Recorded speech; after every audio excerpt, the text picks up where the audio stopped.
Olá, tudo bem? Vamos falar hoje sobre a desobediência, que é um dos temas mais pedidos por aqui, no Instagram, nas orientações de pais. Muitas dúvidas surgem, né, de como ter o respeito dos nossos filhos, como tornar essa relação mais saudável, ter essa hierarquia pai e filhos respeitadas, pais e mães e filhos aí respeitadas, né? Então vamos falar sobre desobediência. Deixa eu compartilhar com vocês a minha tela. Vamos lá. Creio eu que vocês já estão vendo. Aqui, pera lá. Ok. Tenho certeza que vocês estavam ansiosos por essa aula, hein? Então vamos lá, gente. Eu quero fazer uma pergunta para vocês. Por que vemos a desobediência como algo ruim ou negativo? Aí você vai falar para mim, Renata, como assim? Né? É claro que você vai pensar que, como mãe e pai, você quer que a criança te respeite, né? Então, que a criança precisa te respeitar, que você é a pessoa que sabe o que é melhor para ela, dadas as proporções aí de experiência de vida, que é você quem estabelece as regras, não é verdade?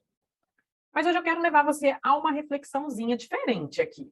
Eu concordo, né, com toda essa ideia, com tudo isso que vocês trazem geralmente para a orientação, trazem como dúvidas, mas eu quero que a gente olhe a desobediência não sob o olhar do adulto, mas eu quero que a gente pense nela um pouquinho como criança. Vamos inverter os papéis, né? Vamos se imaginar no lugar da nossa criança, vamos tentar lembrar de quando a gente era criança e pensar um pouquinho sobre isso.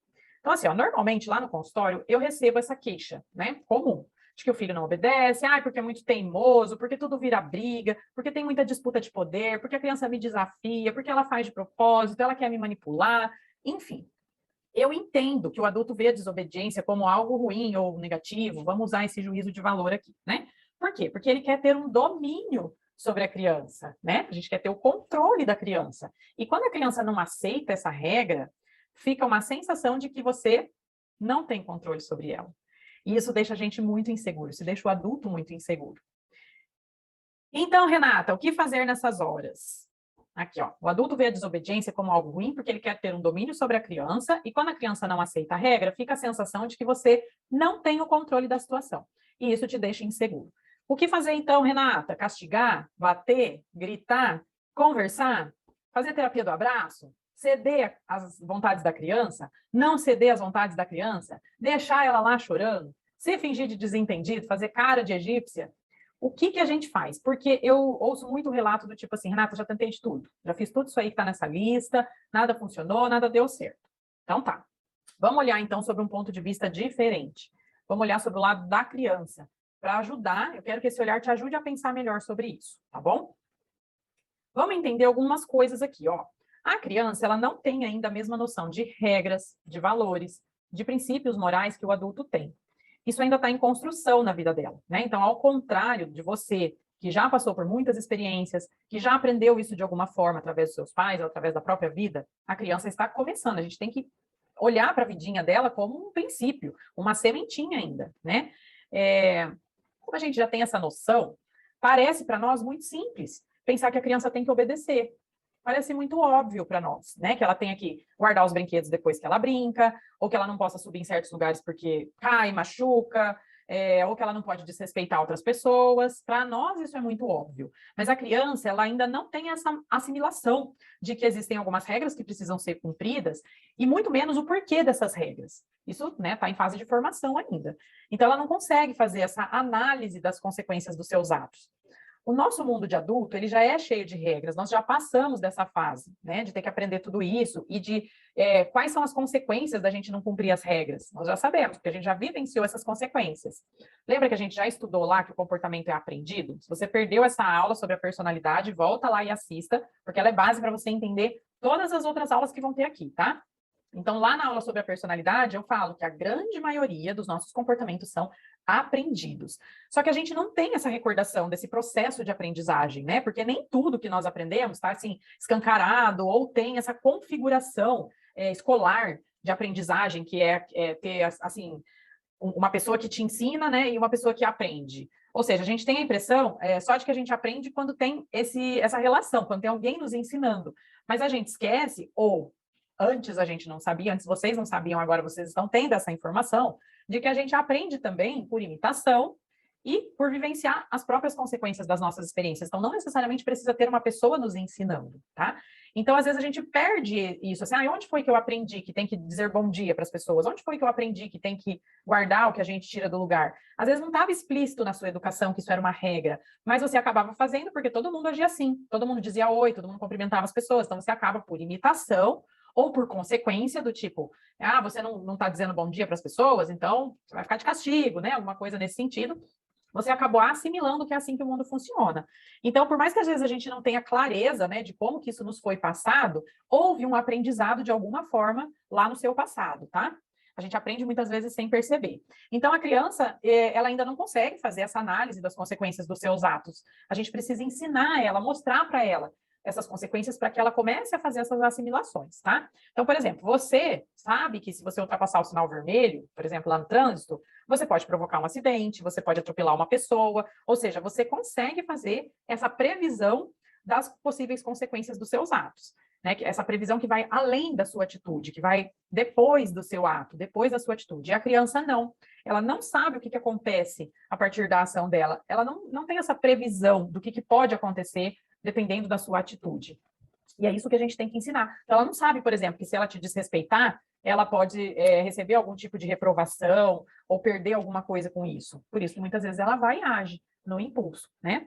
Ela desconhece esses princípios morais, ela não sabe, muitas vezes, se ela for pequenininha, abaixo de 6 anos, 5 anos, ela não tem muita noção ainda do que é respeito, né, do conceito de respeito. Ela pode até ouvir você falar que você precisa respeitar as pessoas, mas sabe assim, o que é, na prática, respeitar as pessoas, ela ainda não sabe. Qual é o comportamento que caracteriza o respeito? Ela ainda não sabe, a gente vai ter que ensinar. Não vem de fábrica, né, gente? Vocês lembram lá daquela aula que eu ensino certinho sobre, né, o que é aprendido e o que vem de fábrica? Essa parte aqui não vem de fábrica, a gente vai ter que ensinar, tá bom? Então, a desobediência para a criança, ela é só uma expressão. Ela é uma expressão de sentimentos, ela é uma expressão do que ela pensa. É uma forma dela dizer que ela está insatisfeita, por exemplo, ou de dizer que ela está frustrada, né? Porque, claro, a desobediência ela está associada a um sentimento que para a criança está sendo desagradável, que está sendo negativo, né? Ou às vezes ela acha que não estão sendo justos com ela de alguma maneira, mesmo que ela não entenda muito bem ainda esse senso de justiça, né? Então, sem ainda necessariamente ter essa ideia de que ela pode sentir o que ela está sentindo, mas ela não pode fazer tudo o que ela quer, do jeito que ela quer. Então, no momento que a gente vai fazer as podas necessárias para ensinar ela sobre isso. Dependendo do que você precisa que a criança cumpra, né, pode ser muito difícil mesmo ter que lidar com a desobediência dela. Então, se você está querendo, por exemplo, que ela seja educada com as pessoas e ela não está sendo, pode ser muito difícil para você lidar com isso. É diferente, às vezes, de uma regra mais simples, do tipo, não quer guardar os brinquedos, né? Eu sei que existe esse peso, essa diferença. Só que a contestação de regras, de uma forma geral, não é necessariamente ruim. Vamos entender isso daqui um pouquinho, tá? Então, assim, imagina essa criança, sua criança, como um adulto, lá na vida adulta, tendo que dizer não para um chefe que está sendo abusivo ou que está sendo muito autoritário, está explorando ela. Ou vamos imaginar essa criança adulta tendo que dizer não para uma pessoa que está sendo grosseira com ela, mal educada, exploradora, né? Ou até em casos de abuso sexual. Alguém que está dando cantada nela, que está sendo invasivo, e até nos relacionamentos amorosos, inclusive. Então, às vezes, ela fica sujeita a um relacionamento abusivo, a um relacionamento tóxico, porque ela não sabe dizer não.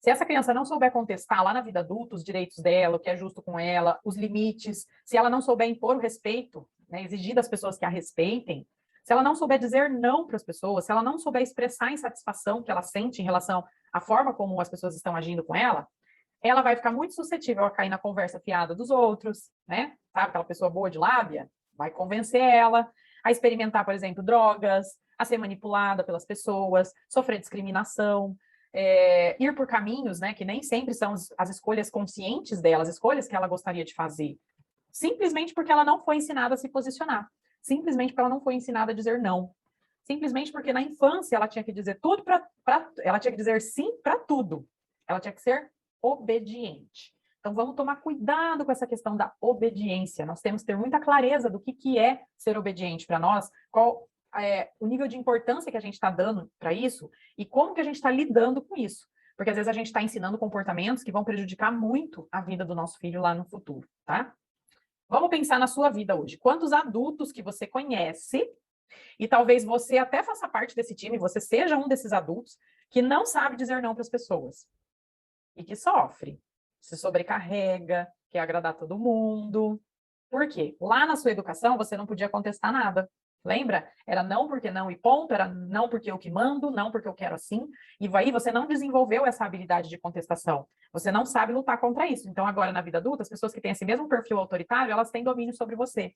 Então, você acaba fazendo tudo que as pessoas querem, do jeito que elas querem, para tentar agradar todo mundo, porque você não sabe se posicionar. E olha como é difícil a gente dizer não, né? Como é difícil a gente aprender isso daí. Então, vamos tomar esse cuidado, tomar cuidado com o que a gente está ensinando para os nossos filhos, para não formar pessoas passivas.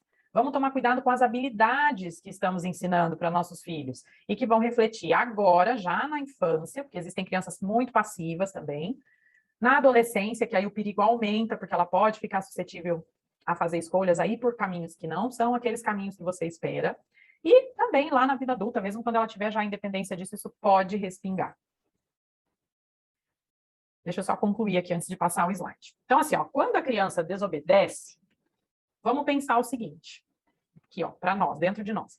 Que bom que está contestando, que bom que está se expressando. Eu lembrei de uma coisa aqui. Quando a minha filha mais velha, a Bruna, foi para a escolinha, ela tinha 1 ano e 2 meses.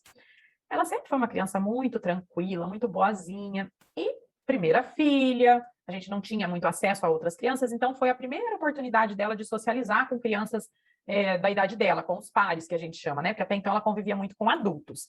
E aí eu lembro que nos primeiros meses a professora dava o feedback assim, Renata, a Bruna é muito passiva. As crianças vêm tomar o brinquedo da mão dela e ela só fica olhando. Às vezes ela chora, mas ela não sabe se defender. E aí eu e a professora, né, começamos a fazer esse trabalho, eu em casa e a professora lá na escola, para ensinar ela a se posicionar. E aí foi tão bonitinho que depois de uns 6 meses, mais ou menos, a professora foi me dar o feedback no final do ano, né, no fechamento, e ela falou assim, Renata, a Bruna evoluiu demais. Agora as crianças vêm tomar o brinquedo dela, ela contesta, ela puxa, ela fala, não, é meu, sabe? Então a gente achou super interessante essa evolução dela. Então, assim, eu estava ensinando algo ruim para minha filha? Não, ao contrário. Eu estava ensinando que ela precisa aprender a negociar, desde pequenininho. É claro que lá com o aninho, a negociação deles é um pouco mais bruta, né? Um pouco primitiva ainda. Conforme a criança vai crescendo, a gente vai aprimorando esses ensinamentos. Do tipo, precisa mesmo dividir sempre o brinquedo? Às vezes a criança está brincando lá, está gostando, está tranquila, está feliz com o brinquedo, aí vem o outro e quer tomar o brinquedo da mão dela. Claro que a gente vai ensinar a criança a dividir, mas a gente tem que ensinar também os momentos para isso, como que ela pode resolver essa situação. Como, por exemplo, oferecer, olha, posso terminar de brincar e daqui a pouco eu te empresto? É uma opção, né? Então, a gente vai lapidando essas habilidades conforme a criança cresce, tá bom? É claro que a gente nunca vai ensinar a criança a bater no amigo, empurrar o amigo, isso não, né? Mas a gente vai ensinando a criança a se defender, a defender os seus pontos de vista, os seus pontos de vista, tá? Então, vamos pensar aqui dentro de nós, quando a criança está desobedecendo, nossa, então, né, que bom que está se expressando, que bom que está falando o que pensa, que bom que está dizendo que não gosta, porque, gente, quantas pessoas vêm para terapia, quando eu pergunto para elas, vou fazer uma análise de gostos, né? Quais são suas preferências? O que você gosta de fazer? Ah, não sei, nunca pensei sobre isso. Então, vamos olhar para isso como um movimento positivo da criança, como uma tentativa de defesa das suas opiniões e uma habilidade também de autoavaliação, né? Para que ela consiga avaliar o que ela gosta, o que ela não gosta, por que ela não gosta de determinada coisa, por que ela gosta de outras coisas. É importante ela ter esse autoconhecimento, quanto mais nova, melhor. E tem tantos adultos que eu vejo, assim, às vezes vêm para terapia que passaram uma vida inteira fazendo um monte de coisas, porque queria agradar as outras pessoas, porque eram os outros que queriam, porque eram os outros que decidiam, e não conseguem nem me dizer, nem avaliar por que eles gostam daquilo. E às vezes nem saber assim, o que eles querem da vida, onde eles querem chegar. E aí, quando a gente vai trabalhando isso, vai fazendo a terapia, vai se abrindo um leque para a pessoa, que ela fala assim, nossa, sabe, que eu nunca pensei sobre isso. Ela começa a pensar sobre isso, e ela descobre que às vezes uma determinada atitude que ela tinha não tinha nada a ver com ela. Era só porque, sei lá, o fulano falava que tinha que ser assim e ela simplesmente correspondia. E aí a pessoa passa a questionar vários comportamentos, né? Várias atitudes dela diante da vida. E se posicionar, se encontrar, é libertador, é muito bom. Então, imagina se a nossa criança tivesse esse conhecimento, essa essência desde pequenininha. Olha que fantástico que vai ser isso para ela lá na vida adulta. Então, demonstrar o que a criança pensa e o que ela sente precisa ser validado por nós. Tem que ser aprovado para que a criança entenda que aquilo é importante, porque aquilo que a gente não valida e aquilo que a gente não aprova, a criança internaliza como se fosse errado, como se fosse inadequado, como se ela não devesse agir dessa forma. Então, ela tem que ter essa aceitação, essa validação, essa aprovação nossa, tá? Então, vamos pensar aqui como que a gente age na prática para ajudar a nossa criança, para levar a nossa criança a ter esse entendimento. Como eu acabei de dizer, validar o que a criança está sentindo e, importante, devolver para ela a sua percepção desse movimento que ela está fazendo de se expressar, tá? Por exemplo, você pode falar para sua criança assim: nossa, eu estou percebendo que você não quer cumprir essa regra. Eu acho muito legal você estar me dizendo isso. Você está se expressando dessa maneira, falando para mim o que você está pensando. Isso é muito importante para eu compreender você, para eu entender o que está passando na sua cabecinha, né? Então, assim, você sinaliza para ela também que ela está agindo de uma forma adequada, né? No sentido de verbalizar o que ela sente, o que ela pensa, não ficar só dentro da cabecinha dela e ela achando que as pessoas têm que adivinhar o que ela está pensando, o que ela está sentindo. Então, tem que ser verbalizado para ser válido, né? Para que ela possa também ser compreendida pelas pessoas. Eu costumo dizer para as minhas filhas isso, que as pessoas não têm bola de cristal para adivinhar o que está passando na cabeça da gente. E que muitas vezes elas acham que só um olhar, ou uma cara feia, ou, né, alguma sinalização não verbal vai ser suficiente para a gente entender. Mas não, eu falo isso para elas, isso não é suficiente para que a gente entenda o que tá acontecendo de errado conosco, para que as pessoas, desculpa, entendam o que está acontecendo de errado com a gente. Então, tem que ser falado, porque às vezes a cara feia sinaliza para você que alguma coisa está errada, mas você não sabe exatamente o quê. E às vezes você vai lidar com uma situação achando que é algo que está incomodando a criança, e aí você vai conversar com ela, é uma coisa que não tem nada a ver. Às vezes você acha que é porque você deu uma bronca na criança, porque ela não guardou o brinquedo, mas na verdade a cara feia dela é porque o amiguinho acabou de tomar o brinquedo da mão dela, ou não deixou ela brincar do jeito que ela queria. E aí você vai ver uma situação totalmente diferente do que você está imaginando, tá? Então temos que falar para sermos compreendidos. Isso vale para nós adultos também, na nossa relação com o marido, com os pais, com os irmãos, com os parentes, com os amigos. Gente, a gente tem que falar, o óbvio precisa ser dito. Tem uma frase que eu sempre falo, que o óbvio precisa ser dito, porque o que é óbvio para mim não é óbvio para o outro. A minha cara feia não deixa claro para o outro o que eu estou pensando, o que eu estou sentindo. Sabe aquela história de que a mulher vira, o marido pergunta assim, tá tudo bem, amor? A mulher fala assim, tá. Só que ela fala com uma cara de que não tá e ela quer que ele adivinhe que não tá. Gente, isso não existe, tá? Não tá bom? Fala, ó, não tá bom não, por causa disso, disso e disso.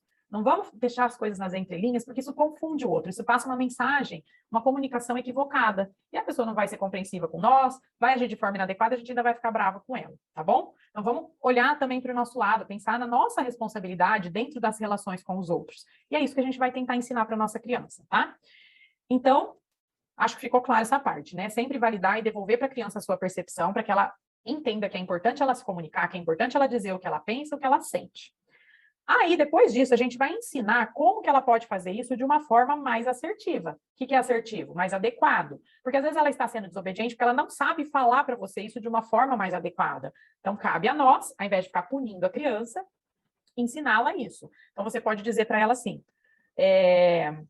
após a gente validar, né? Você pode dizer, olha, só que a gente precisa conversar sobre isso, sobre a forma como você está falando, sobre a mim, sobre o tom de voz que você está utilizando. Você não precisa ser grosseira para me dizer o que pensa ou o que sente, você não precisa ser agressiva comigo, você pode falar isso de outras maneiras. E aí é importante que se a criança falar de uma forma adequada o que ela sente, o que ela pensa, que ela não seja podada, que ela não seja punida por isso. Então a gente tem que estar também de ouvidos e coração aberto para escutar o que a nossa criança tem a dizer, mesmo que a gente vá discordar dela, tá? Porque aí se você fala que ela pode dizer para você de uma forma adequada, e quando ela for adequada, você dá uma cacetada nela e fala, não, isso aí não pode. Não, quem manda aqui sou eu. Ou qualquer coisa desse tipo, pronto, aí acabou. Aí ela vai, da próxima vez, bater de frente com você, da mesma forma que você está batendo de frente com ela, tá?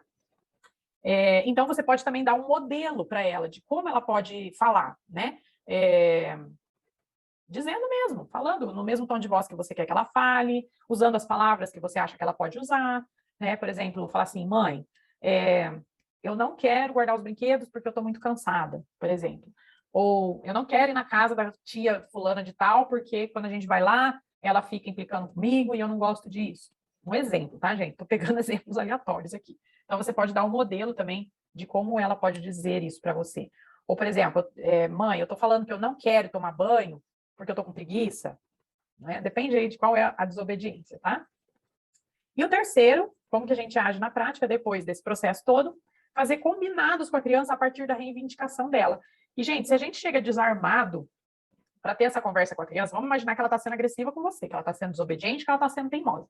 Se a gente taca a pedra nela, ela vai devolver as pedras para a gente e isso vai virar uma guerra.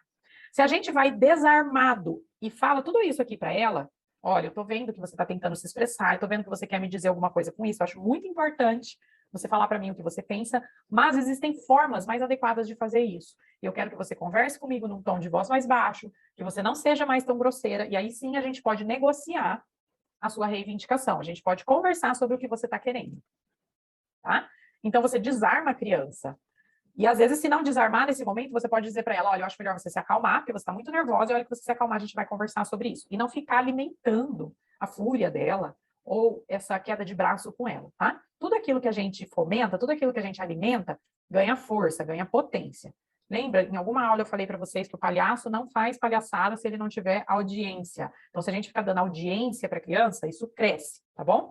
Se a gente vem de uma forma mais branda, ou dizendo que você não vai conversar com ela sobre aquela condição, você abaixa um pouco a bola dela e aí sim abre espaço para um diálogo mais ameno, tá?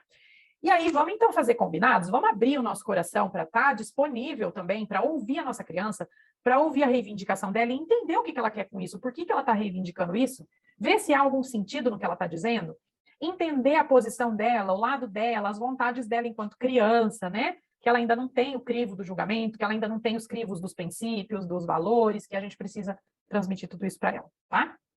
Então, assim, ó, vamos imaginar que a sua criança está brigando com você porque ela quer um celular com 6 anos e para você isso não é negociável. Você não vai dar um celular para ela nesse momento.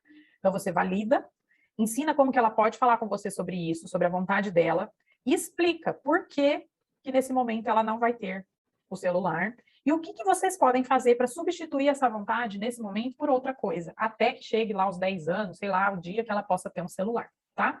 Então, por exemplo, olha, eu não vou te dar um celular agora, a gente não tem dinheiro para isso, eu não acho adequado você ter um celular agora, você não precisa disso, enfim, você vai usar os argumentos que você tiver para isso. Mas eu posso combinar com você de deixar você usar o meu celular por 1 hora nos finais de semana, por exemplo. Você pode baixar joguinhos que você queira ver no meu celular, ou você pode mandar mensagem para suas amigas através do meu WhatsApp, por exemplo. Né? Então, explicar para a criança que existe uma regra nessa casa, nessa família, de que as pessoas só vão poder ter celular aos 10 anos e que mesmo que seus amigos tenham, né, você é a mãe, você que é responsável por ela, você que sabe o que é melhor para ela. Tá bom? Agora, vamos pensar que é algo negociável. Então, aí você pode propor para ela que ela dê uma solução, que ela dê uma sugestão de como que vocês podem resolver esse problema, que vocês conversem sobre as possibilidades, mostrando que você está aberta ao diálogo, mas que existem alguns limites que você, enquanto adulto, vai ter que colocar, mesmo que ela ainda não compreenda, tá? E quando a criança é muito pequena e ela ainda não tem esse mesmo entendimento, o que a gente faz? Porque eu ouço muito essa questão da desobediência em crianças aí até 4, 5 anos, que confunde um pouco com as birras, com o Terrible Two, né, lá na fase dos 2 anos, e vem muito essa dúvida para mim, Renata, mas quando a criança é muito pequenininha, como que a gente fala? Porque daí não tem a possibilidade de ter esse diálogo tão maduro, né, usar essa linguagem tão complexa com a criança. Ok,